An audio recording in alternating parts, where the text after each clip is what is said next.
Por favor, abran sus Biblias en el Evangelio de Lucas, el capítulo 11. Y Dios mediante vamos a leer unos versos en ese capítulo.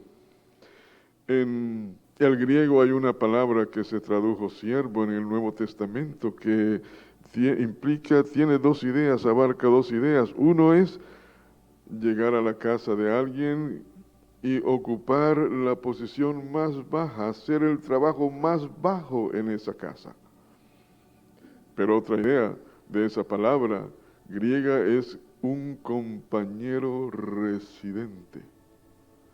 Alguien que llega a la casa como un siervo y se convierte en un compañero, en un amigo de su amo. Por eso es importante que esas características de un siervo sean formadas en nuestro corazón. Ahora,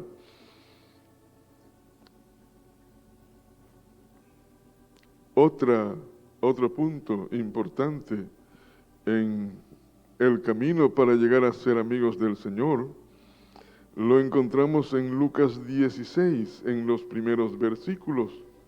Ahí el Señor relata la parábola del mayordomo infiel y él dice lo siguiente a la luz de esa parábola: ganad amigos por medio de las riquezas injustas.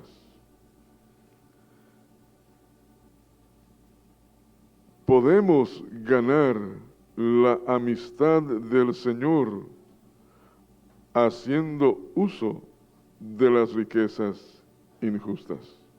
El Señor nos ha dado todo para que lo disfrutemos, desde la luz, la lluvia, el sol, la naturaleza, el trabajo, la comida y muchísimas cosas más.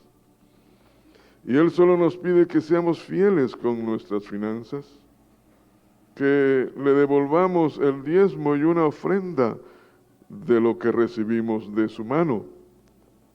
No lo hace porque Él tenga necesidad, tampoco lo hace porque Él quiera empobrecernos, lo hace porque Él quiere bendecirnos aún más.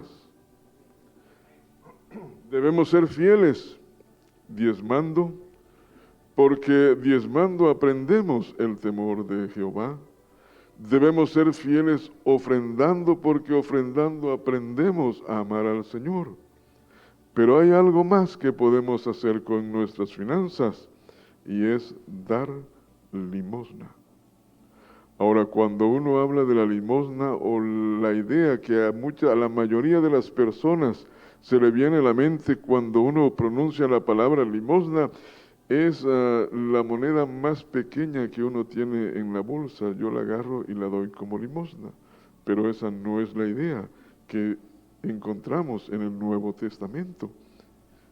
Según el Señor, la limosna es la ayuda que nosotros damos a los pobres naturales y a los pobres espirituales. Y dando limosna, aprendemos a amar a nuestro prójimo. El Señor dijo que debemos hacer tesoro en los cielos. ¿Es un buen consejo o no?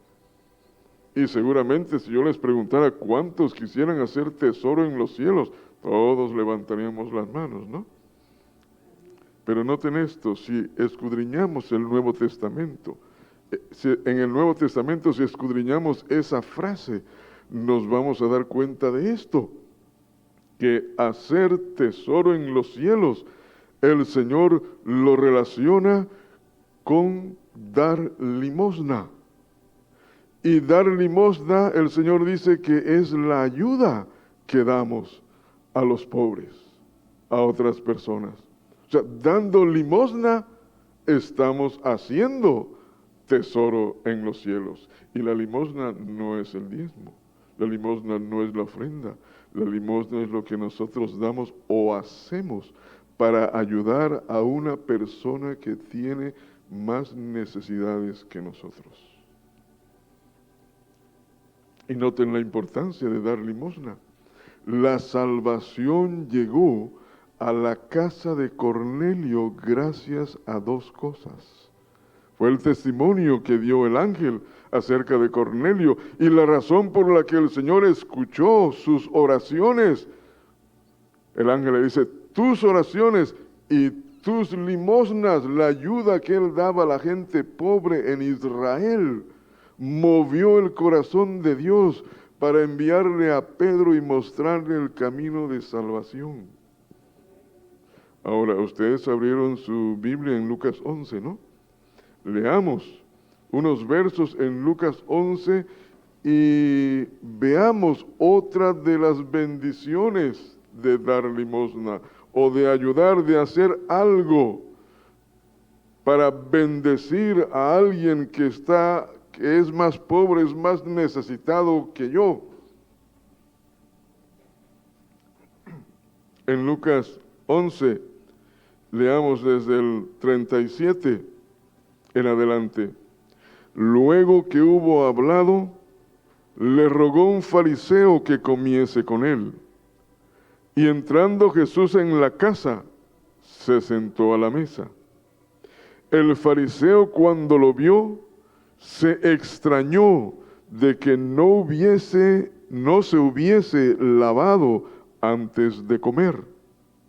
Pero el Señor le dijo, ahora bien, vosotros los fariseos limpiáis lo de fuera del vaso y del plato, pero por dentro estáis llenos de rapacidad y de maldad. Ahora, él está hablando de utensilios naturales, pero los está aplicando a uno, ¿no? Porque somos vasos.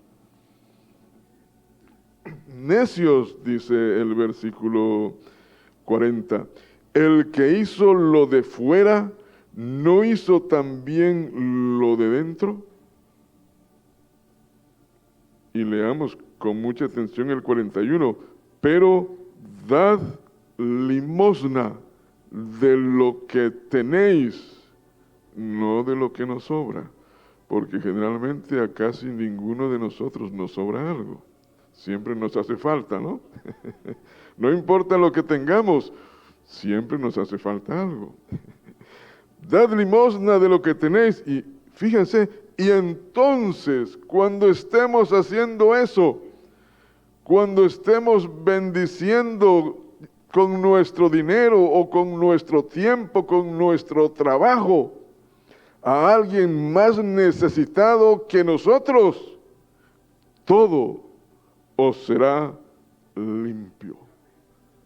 El Señor se encargará de limpiar el vaso no solo por fuera. Nosotros podemos limpiar muy bien el vaso por fuera y dar una buena apariencia y no está mal que lo hagamos.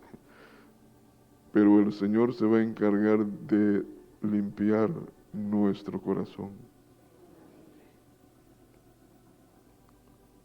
Estamos cansados de que de nuestro corazón surjan muchas veces malos pensamientos acerca de nuestro hermano, acerca de muchas áreas en la vida, pensamientos que si salieran por las bocinas uno quedaría completamente avergonzado y mejor se escapa y huye por la vergüenza.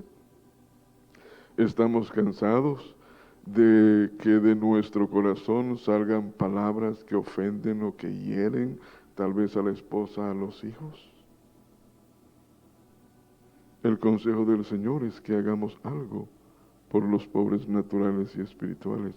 Y Él se va a encargar de limpiar nuestro corazón, de librar nuestro corazón de los ídolos, de darnos un corazón limpio, un corazón puro.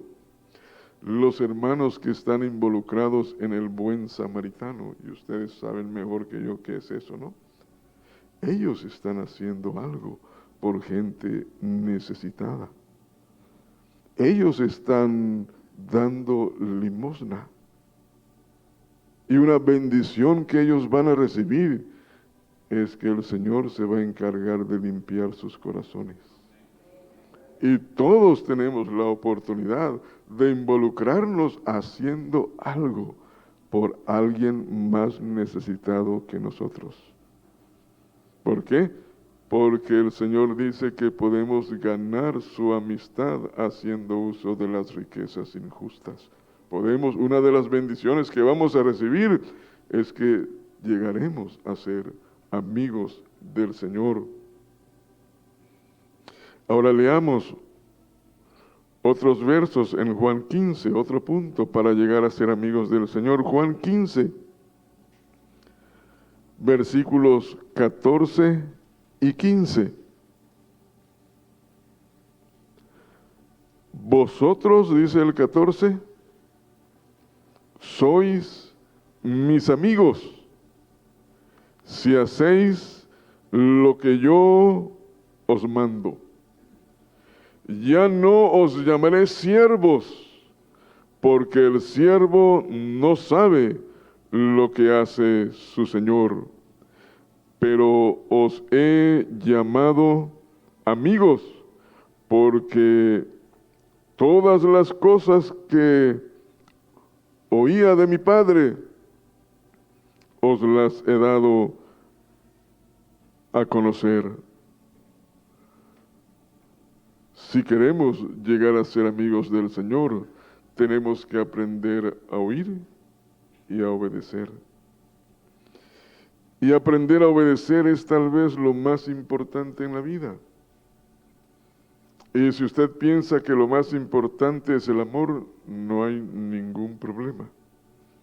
Según el Señor Jesucristo, si lo amamos, vamos a obedecerlo. Porque el amor verdadero se manifiesta en obediencia.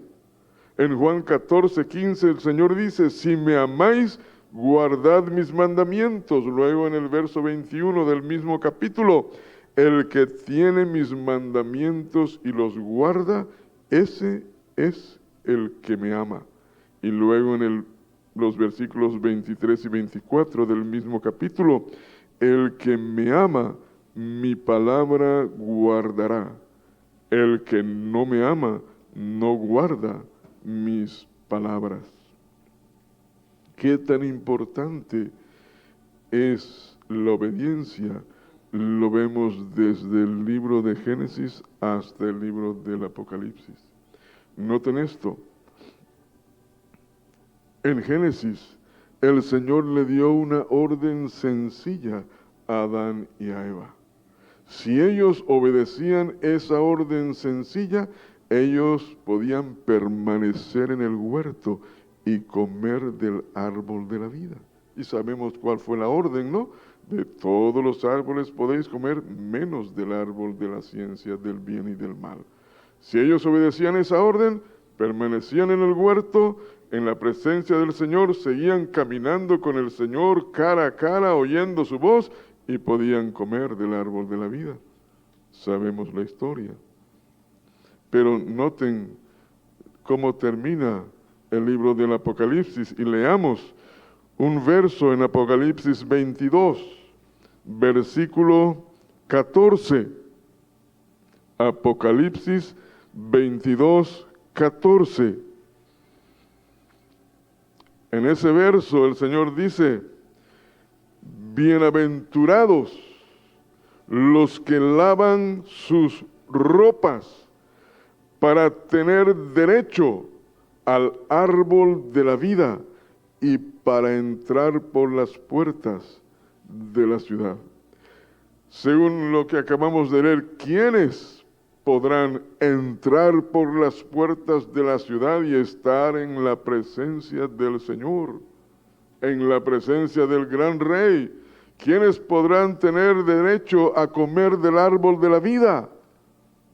Según nuestra versión, los que lavan sus ropas, pero no es la traducción correcta. El griego dice literalmente los que hacen sus mandamientos.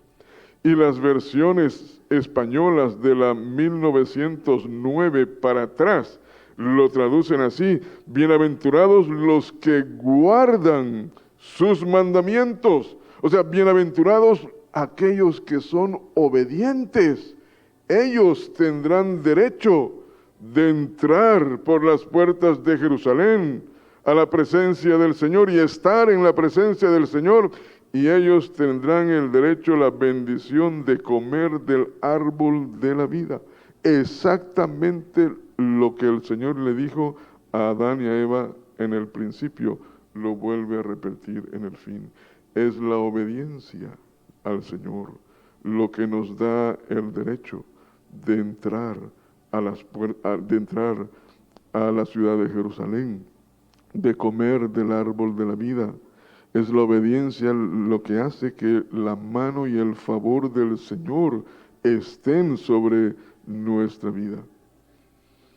Y la obediencia es el meollo de toda la vida cristiana, desde el nuevo nacimiento hasta llegar a la estatura del varón perfecto. Sin obediencia nunca daremos en el blanco, no terminaremos la carrera. En Ezequiel, el capítulo 11 y el capítulo 36, el Señor dice que recibimos un corazón nuevo para ser obedientes. Parte o el meollo del nuevo pacto es el Señor quitando el corazón de piedra, el corazón duro, y dándonos un corazón nuevo para que seamos obedientes.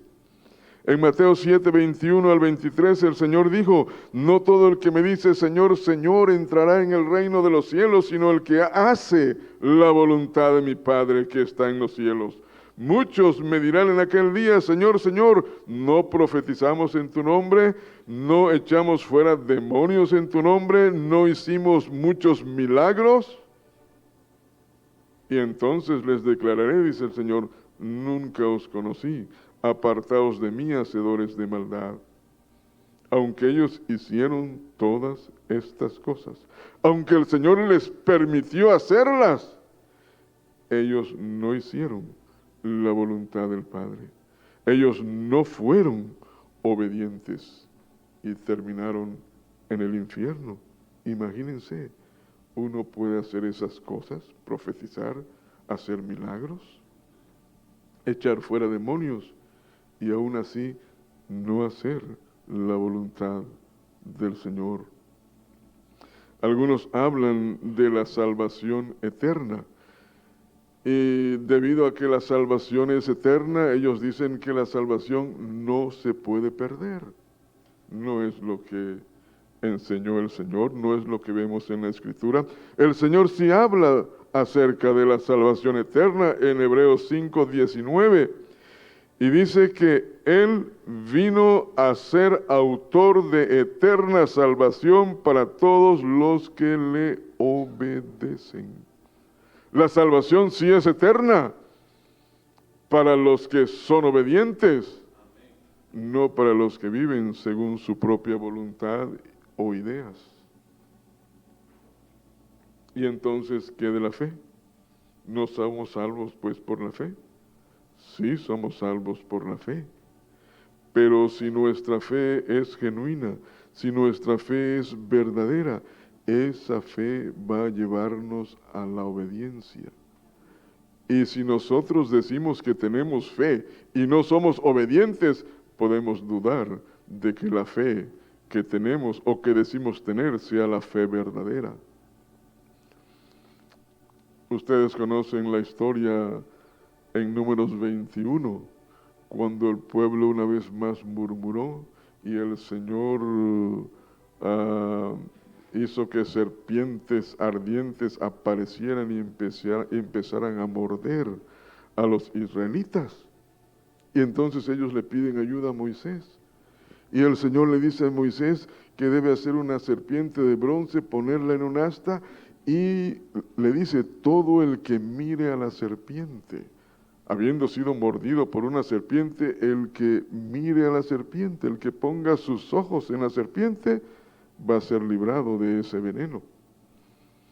Ahora, ¿qué pasaría con un israelita si se le acerca a Moisés y le dice, Moisés, yo tengo mucha fe, yo tengo tanta fe que yo creo que voy a ser sanado y librado del veneno de esta serpiente, aunque no mire a la serpiente de bronce.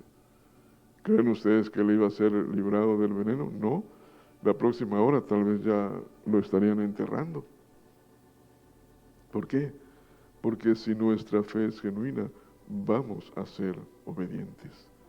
Amén.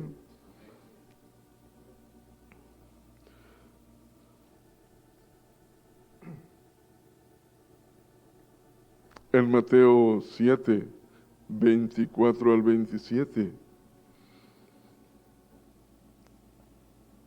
Cualquiera pues que me oye estas palabras y las hace, le compararé a un hombre prudente que edificó su casa sobre la roca.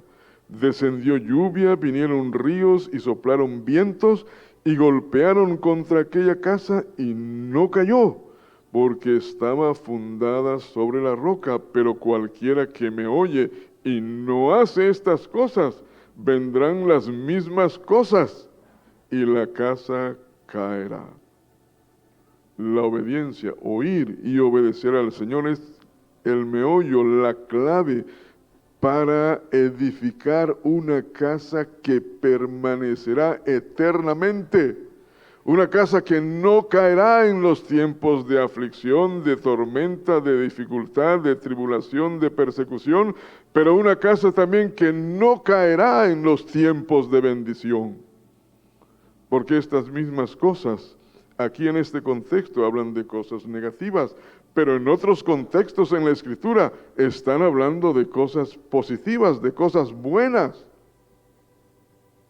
Y noten esto, algo que se ve en la Escritura es que el pueblo de Dios no permaneció fiel al Señor, ni en los momentos de prueba, ni en los momentos de bendición. Y somos parte de ese pueblo y no somos mejores que ellos. En los tiempos de prueba ellos estaban quejándose y estaban murmurando. Y en los tiempos de bendición ellos sencillamente se olvidaron del Señor. Y eso puede suceder con nosotros. Pero si oímos y obedecemos, nuestra casa permanecerá firme, estable por toda la eternidad. No importan los tiempos que vengan. Y vienen tiempos de dificultad y también vienen tiempos de bendición. Noten esto, en el fin del viaje, justo antes de entrar a la tierra prometida, el Señor bendijo a Israel con los despojos de 2 reinos, de Og y Sehón. Y esa bendición causó que 2 tribus y media tomaran la decisión de no entrar a la tierra. Estamos en el fin del viaje. ¿Cuál será la reacción de mi corazón, de nuestro corazón, si el Señor envía bendición física, material sobre nuestra vida, como la envió a su pueblo justo antes de entrar a la tierra? ¿Será que esa bendición va a apartarme del Señor? ¿Será que yo voy a usar esa bendición para bendecir a otros? Depende de la actitud, la condición de nuestro corazón. Pero si aprendemos a oír y a obedecer al Señor, nuestra casa permanecerá firme, permanecerá estable por toda la eternidad, no importa lo que venga a nosotros. Si es bendición, esa bendición no va a apartarnos del Señor. Vamos a usar esa bendición para bendecir a otros más necesitados que nosotros.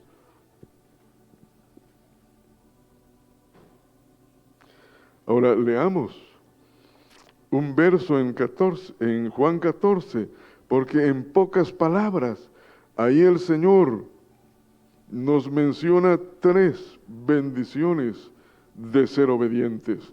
Juan 14, 23. Respondió Jesús y le dijo, el que me ama, mi palabra guardará, y mi Padre le amará, y vendremos a él y haremos morada con él. Noten esto, la obediencia abre el camino para ser amados por el Padre. Abre el camino para ser visitados por el Padre y por el Hijo, y para llegar a ser la morada del Señor. En Hebreos 3 y 4, el Señor, en el contexto de entrar al reposo, el Señor varias veces dice: si oyereis hoy su voz, no endurezcáis vuestro corazón. Si oímos su voz, no endurezcamos nuestro corazón. Seamos obedientes a lo que el Señor nos está hablando, nos está diciendo. Por la obediencia también nuestro corazón es purificado y somos cambiados. Pedro escribió esto en 1 de Pedro 1:22. Habiendo purificado vuestras almas por la obediencia a la verdad, mediante el Espíritu, para el amor fraternal no fingido, amaos unos a otros entrañablemente de corazón puro. Pedro dice que la obediencia a la verdad es la clave para que nuestra alma sea purificada y para que lleguemos a tener un corazón puro.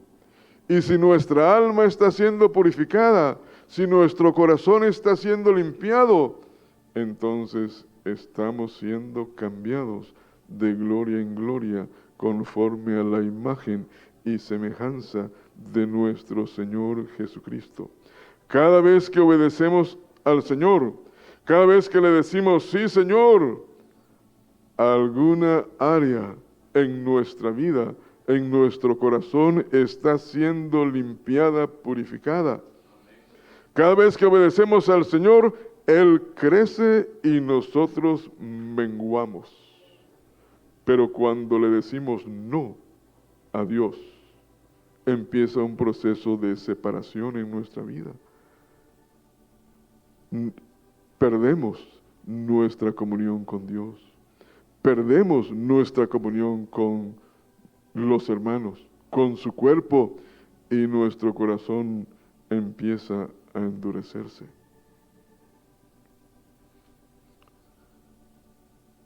Si no obedecemos al Señor, no recibiremos más luz para seguir caminando en pos de Él, y nuestro corazón no será cambiado. Por la obediencia también es que llegamos al conocimiento de la verdad. Y la verdad no solo son datos o información, la verdad es una persona, es el Señor. En 2 de Timoteo 3:7, Pablo habla de ciertas personas que siempre están aprendiendo y nunca, dice él, pueden llegar al conocimiento de la verdad. ¿Por qué no pueden llegar al conocimiento de la verdad? La respuesta la encontramos en Juan 7:17.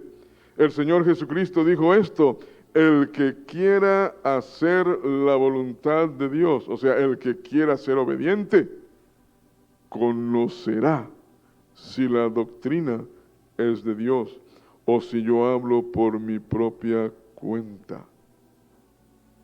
Solo llegamos o llegaremos al conocimiento de la verdad si estamos dispuestos a hacer la voluntad del Señor.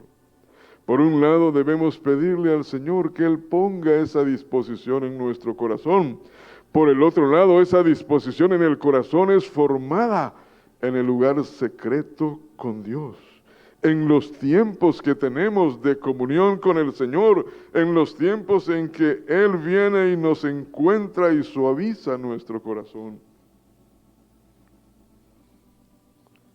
La obediencia también es la clave para recibir gracia y crecer en la gracia. Recibimos gracia para obedecer, y la obediencia hace que sigamos recibiendo más gracia. Leamos unos versos en Lucas, el capítulo 2.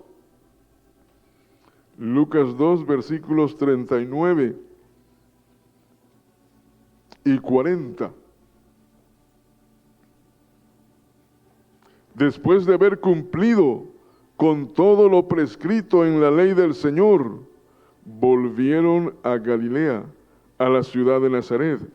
Y el niño crecía y se fortalecía y se llenaba de sabiduría, y la gracia de Dios era sobre él. El contexto de esta escritura, de estos versos, es la presentación de el Señor Jesús, del niño Jesús en el templo. Sus padres estaban haciendo lo recto delante del Señor. Sus padres estaban cumpliendo la ley de Dios, sus padres estaban siendo obedientes. Y a la luz de la fidelidad de sus padres, a la luz de la obediencia de sus padres, el Señor dice que la gracia de Dios era sobre la vida de ese niño. Ese niño crecía y se fortalecía y se llenaba de sabiduría, y la gracia de Dios era sobre él. Y este es un aspecto muy hermoso acerca de la verdad, porque seguramente todos nosotros podemos dar testimonio de que la gracia del Señor ha venido sobre nosotros. Hemos recibido sabiduría, hemos recibido fortaleza gracias a la obediencia de nuestros pastores, de nuestros padres espirituales. Pero no es toda la verdad. Es una cara de la moneda, y una cara muy hermosa, y el Señor diseñó la vida de esa manera, dándonos padres espirituales, pastores, obedientes a Él, para que Él pueda bendecirnos a través de ellos a nosotros. Pero en este mismo capítulo, unos versos más adelante, en los versículos 51 y 52, encontramos la otra cara de la misma moneda. Y dice, y descendió con ellos, y volvió a Nazaret, y estaba sujeto a ellos. Y su madre guardaba todas estas cosas en su corazón. Y luego el 52. Y Jesús crecía en sabiduría y en estatura y en gracia para con Dios y los hombres. Aquí el Señor ya tiene 12 años. A los ojos del Padre, Él ya es responsable de las decisiones que toma. Y debido a la decisión que Él tomó de regresar a Nazaret con sus padres, de sujetarse a ellos, Él siguió creciendo en sabiduría y en gracia para con Dios y para con los hombres. Y eso sigue funcionando el día de hoy para con nosotros. Es una bendición tener padres espirituales que son fieles y obedientes al Señor, pero nosotros mismos, si queremos tener la bendición que nuestros padres tienen sobre su vida, nosotros también tenemos que aprender a ser obedientes y a sujetarnos a ellos. Y creceremos en la gracia del Señor. Hace algunos años, una hermana estaba cantando ese coro que dice, una doble porción de tu Espíritu, Señor. Y el Señor la visitó, el Señor la encontró, y el Señor le preguntó si ella quería realmente recibir una doble porción de su Espíritu. Y ella le dijo, sí, Señor, yo quiero recibirla.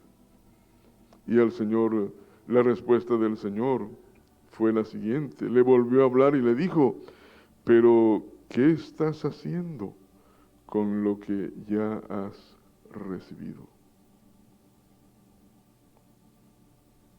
Hay 3 iglesias en el libro del Apocalipsis, el Señor le dice, retén lo que tienes, guarda lo que has recibido, que ninguno tome tu corona, no pierdas tu herencia. El Señor hace esas advertencias porque es posible que perdamos lo que hemos recibido. Es posible que no retengamos lo que nos ha sido dado. Es posible que alguien tome nuestra corona. Es posible que perdamos nuestra herencia. Y nadie quisiera experimentar eso. Y creo que la pregunta que el Señor le hizo a esta hermana, creo que es una pregunta válida para todos nosotros. ¿Qué estamos haciendo con lo que ya hemos recibido? Si queremos recibir una doble porción de su Espíritu, no tenemos que perder la porción que ya hemos recibido. Y una manera de retener y no perder lo que el Señor nos ha dado es ser obedientes, es convertirnos en hacedores de la palabra y no solo en oidores. Cuando uno pone en práctica, cuando uno pone por obra lo que ha oído, es más difícil que eso se le olvide. Cuando uno pone en práctica lo que ha oído, el proceso de aprendizaje se completa. El proceso de aprendizaje se consolida.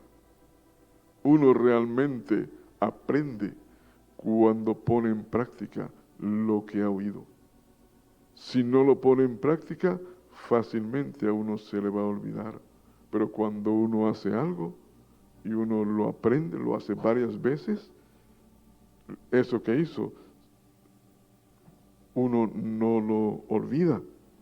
Empieza a ser parte del carácter de uno.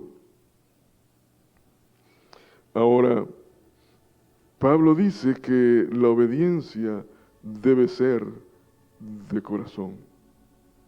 La obediencia no debe ser solo algo de labios para afuera. No debe ser una lisonja. Nuestra obediencia no debe ser como la obediencia, entre comillas, de aquel hijo que le dijo al padre, sí, padre, yo voy a trabajar a la viña, y al final no fue. Con sus palabras, él estaba, como dicen el día de hoy, él dijo las palabras políticamente correctas. Sí voy, pero no fue.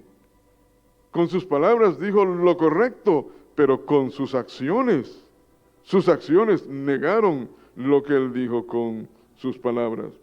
La obediencia debe ser con una buena actitud. No debe ser a regañadientes o quejándonos o de mala gana o arrastrando los pies. Bueno, pues lo dijo el pastor, hay que hacerlo, ni modo. No nos queda de otra, o no me queda de otra. La obediencia con una mala actitud no ayuda a nada. Si nuestra actitud no es correcta, tarde o temprano nos amargaremos. Y la amargura nos impide alcanzar la gracia del Señor. Tal vez ustedes han oído esta anécdota, esta ilustración, de un niño al que hizo algo malo, algo inadecuado, y entonces lo disciplinaron. Y le dijeron, vas a estar parado en ese rincón mirando ahí a la pared. Y el niño dijo, no, yo no estoy parado ahí. Y lucharon un poco con él y al final lo convencieron. Y el niño dijo, bueno, yo voy a estar parado mirando a la pared, pero quiero que sepan una cosa. Yo por fuera voy a estar parado, pero por dentro voy a estar sentado. Su obediencia, entre comillas, solo era o fue un acto externo, pero en su corazón él seguía rebelándose. No es el tipo de obediencia que el Señor requiere de nosotros. Nuestra obediencia debe ser con una buena actitud de corazón, porque para el Señor la actitud del corazón es más importante aún que nuestros actos externos. Los actos externos de los fariseos en muchos casos eran impecables, pero la actitud de su corazón era horrible y fueron rechazados por el Señor. Podemos hacer cosas buenas con una mala actitud y eso no cuenta para el Señor. El Señor dice que podemos dar limosna, podemos orar incluso con una mala actitud en nuestro corazón, podemos hacer buenas obras, pero si la actitud en nuestro corazón no es la correcta, para el Señor no somos mejores que los fariseos. Ahora, en cuanto a la obediencia,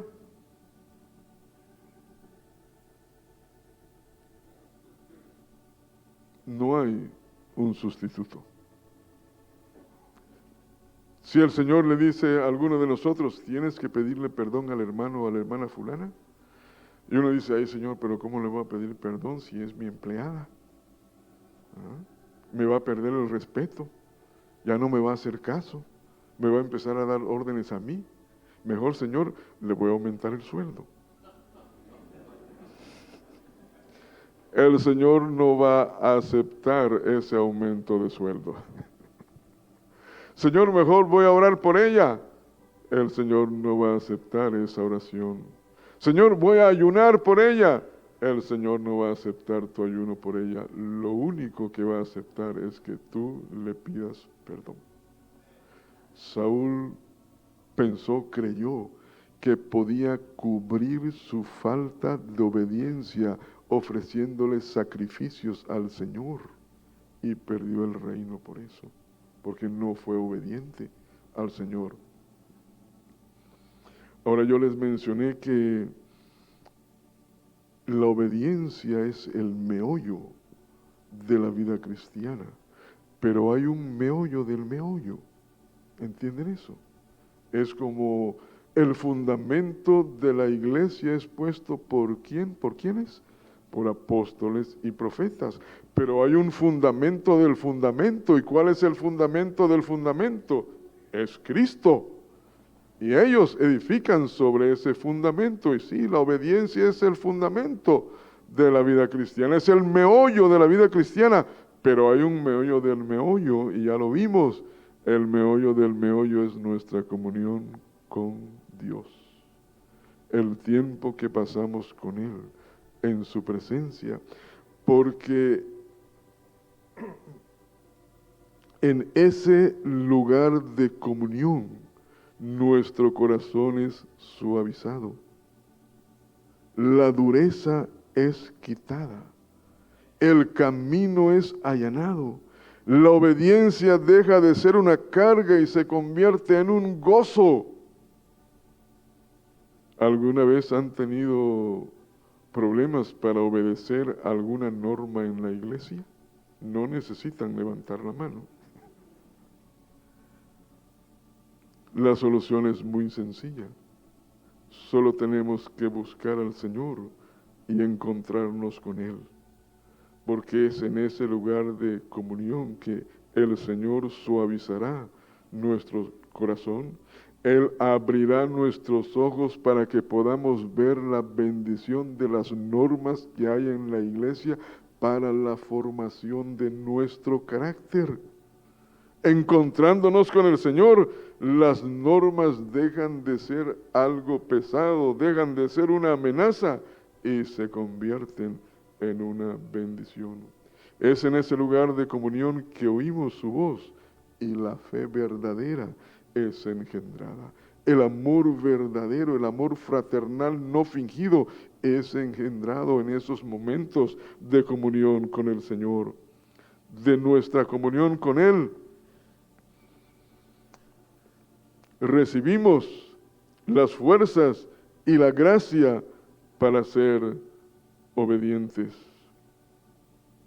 La obediencia del Señor Jesucristo fue perfecta, porque su comunión con el Padre fue perfecta. Si nosotros tenemos problemas para obedecer en alguna área de nuestra vida, es porque nuestra comunión con el Señor no ha llegado todavía a ese punto de perfección y necesitamos seguir buscando y encontrándonos con el Señor para que nuestro corazón siga siendo suavizado. En Deuteronomio 5, en los versos del 25 al 30 encontramos este relato.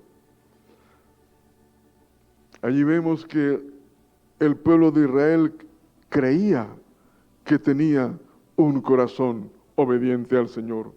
Allí ellos le dicen a Moisés, Moisés, tú sube al monte, escucha lo que el Señor tiene que decirnos, nos los dices y nosotros obedeceremos. Ellos creían que tenían un corazón obediente al Señor, que era cuestión de que Moisés escuche y si regresaba vivo, si bajaba vivo del monte, ellos iban a ser obedientes. Pero en ese punto ellos rechazaron el único camino ordenado por el Señor para tener un corazón obediente. Y en uno de los versos el Señor dice esto, ¿quién les diera un corazón obediente para que me temieran y fueran bendecidos ellos y sus hijos? ¿Quién podrá darles un corazón obediente, el corazón que ellos creían tener? Nadie iba a poder darles ese corazón obediente cuando ellos estaban rechazando la provisión de Dios. El único camino para llegar a tener ese corazón obediente era subir al monte, encontrarse con el Señor, estar en su presencia.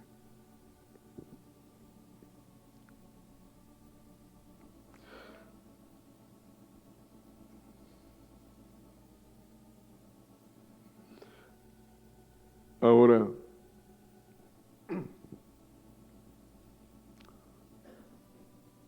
leímos el viernes que un siervo inútil hace todo lo que hace su amo. Pero hoy leímos que un amigo del Señor también hace todo lo que el Señor ordena. Si un siervo inútil y un amigo del Señor hacen lo que se les ha ordenado, entonces, ¿cuál es la diferencia? Creo que la diferencia la encontramos en el libro de Filemón, el capítulo 1. Bueno, solo tiene un capítulo y por eso es un poco más difícil de encontrarlo. Pero busquemos el libro de Filemón y a ver quién lo encuentra primero.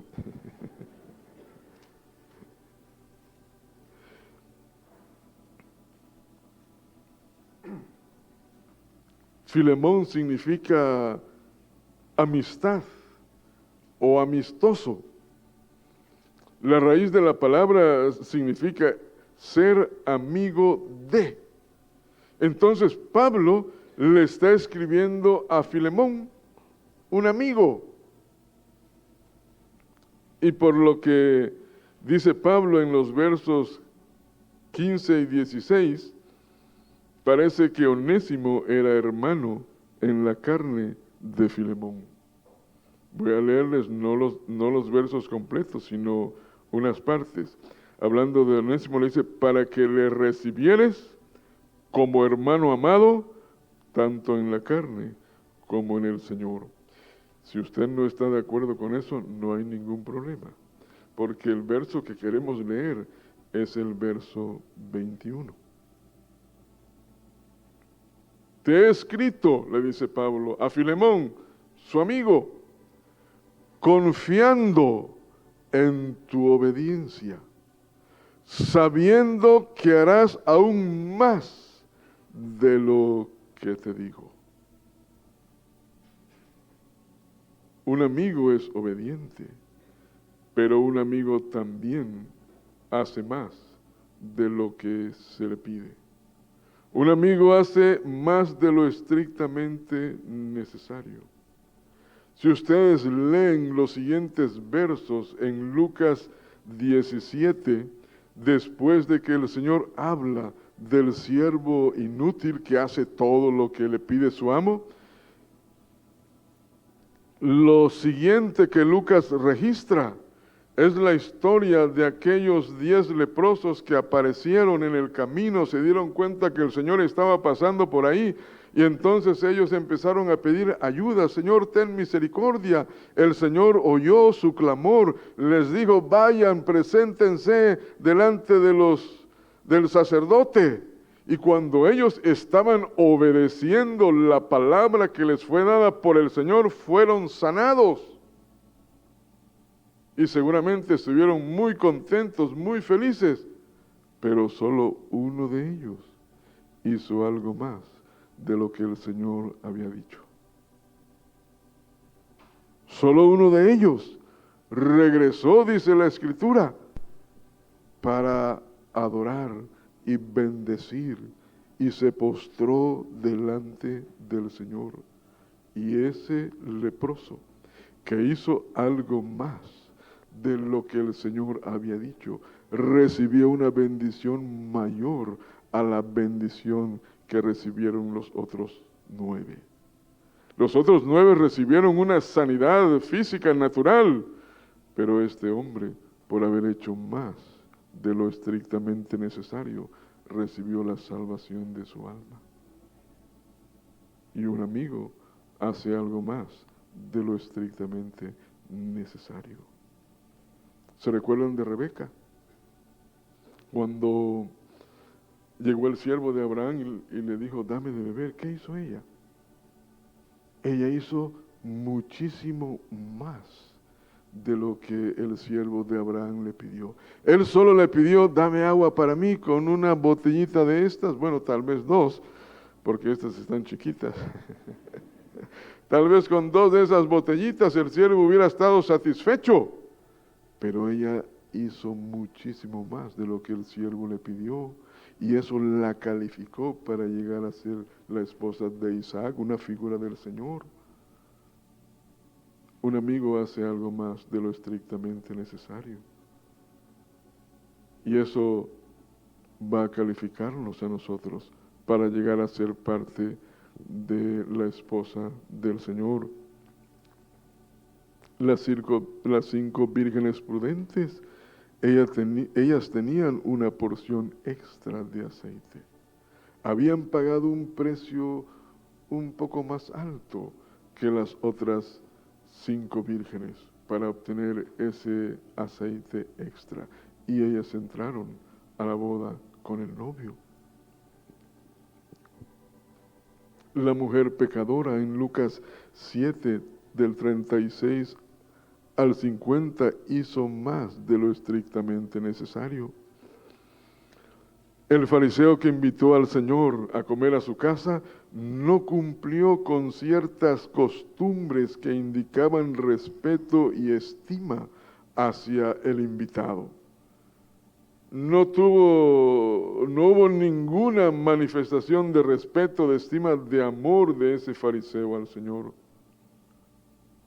Pero cuando esta mujer entró, hizo más de lo que indicaba la cortesía, la costumbre de la época. Y ella salió de ese encuentro con la seguridad de su perdón, con la seguridad de su salvación y con la paz de Dios llenando su corazón. Ambos estuvieron en la mera presencia del Señor, y uno quedó vacío y la mujer salió llena, porque ella hizo algo más de lo que indicaba la cortesía. El otro ni siquiera hizo lo que indicaba la cortesía. En el Sermón del Monte el Señor habló de poner la otra mejilla, de dar la capa y no solo la túnica. de llevar la carga una segunda milla, de hacer algo más de lo estrictamente necesario, aunque lo que estemos recibiendo sea una injusticia. Alguien dijo, la enseñanza del Sermón del Monte no es cumple tu deber, sino haz lo que no es tu deber. No es tu deber ir la segunda milla, no es tu deber poner la otra mejilla, no es tu deber dar la capa. Pero si hemos de ser discípulos del Señor, siempre vamos a actuar de esa manera, porque un discípulo no es mayor a su Señor. Y cada uno de nosotros tiene o tenemos la oportunidad en muchas áreas de la vida de hacer algo más de lo estrictamente necesario cuando se nos pide que hagamos algo. Pero llegar a ser amigos del Señor no es el fin del asunto, no es el fin del camino, es un paso necesario para tener un nivel más íntimo de comunión con el Señor y llegar a ser parte de su esposa, llegar a ser uno con Él. Y ese paso requiere una entrega y una rendición total. Si no nos rendimos totalmente al Señor, no llegaremos a ser parte de su esposa, no llegaremos a tener esa comunión íntima y profunda con el Señor. Con el transcurso de los años, los esposos logran percibir los deseos, las intenciones del corazón del otro cónyuge, sin que necesariamente haya palabras de por medio. Tal vez solo un gesto, tal vez solo una mirada o una sonrisa, y ellos saben lo que está pensando el otro. A veces los esposos están platicando, de pronto se callan, hay un silencio, se quedan mirando uno al otro y uno le dice, ya sé lo que estás pensando. Y el otro le dice, a ver, dime, ¿estás pensando en esto? Sí, cabal, estoy pensando en la cena.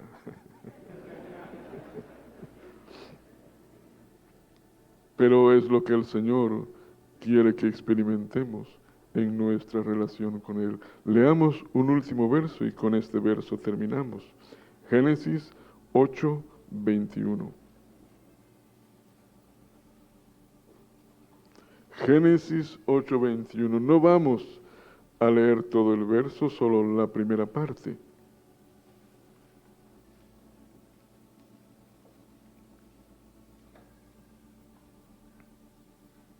Y percibió Jehová olor grato, está hablando de la ofrenda que le ofreció Noé.